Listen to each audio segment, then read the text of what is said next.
கடந்த 1ஆம் தேதி அரசு பள்ளிகளில் சேர்க்கை தொடங்கியதிலிருந்து தற்பொழுது அரசு பள்ளிகளில் மாணவர்கள் அதிகமாக சேர்ந்திருப்பதாக பள்ளிக் கல்வித்துறை தரப்பில் தகவல் தெரிவிக்கப்பட்டிருக்கிறது.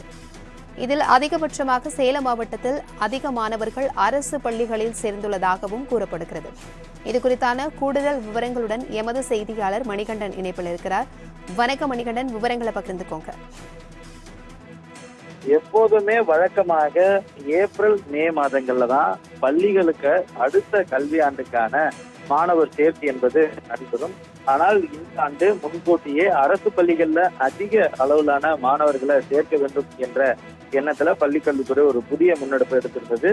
மார்ச் 1ஆம் தேதி பொதுத் தேர்வுகள் துவங்கி அதே நாளில் அரசு பள்ளி மாணவர் சேர்க்கை, அதாவது 2024-25 கல்வியாண்டுக்கான மாணவர் சேர்க்கையை தொடங்க வேண்டும் என முடிவெடுத்து அன்றைய தினமே தொடங்கப்பட்டிருந்தது.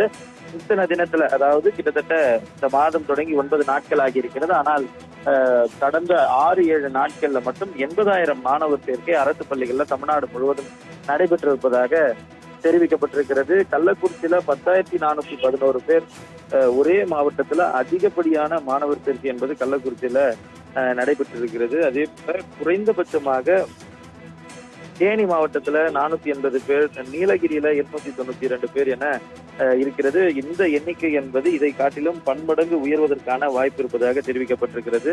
பிரைமரி ஸ்கூல் எனும் பட்சத்துல 40,586 பேரும், அதே போல மிடில் ஸ்கூல்ல 21,853 பேரும், மொத்தமாக 68,491 பேர், அதாவது டிஇஇ எனப்படக்கூடிய பதிவு செய்யப்பட்டிருக்கிறது.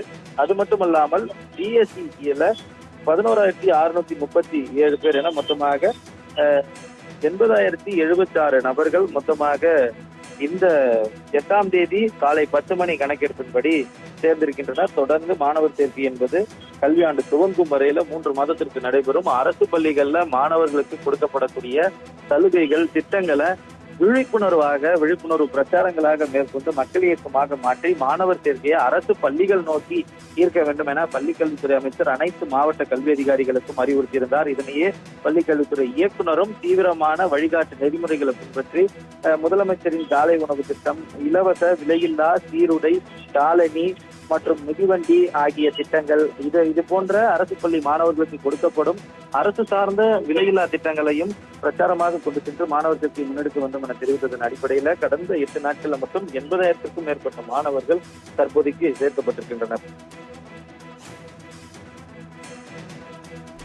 தகவல்களுக்கு நன்றி மணிகண்டன்.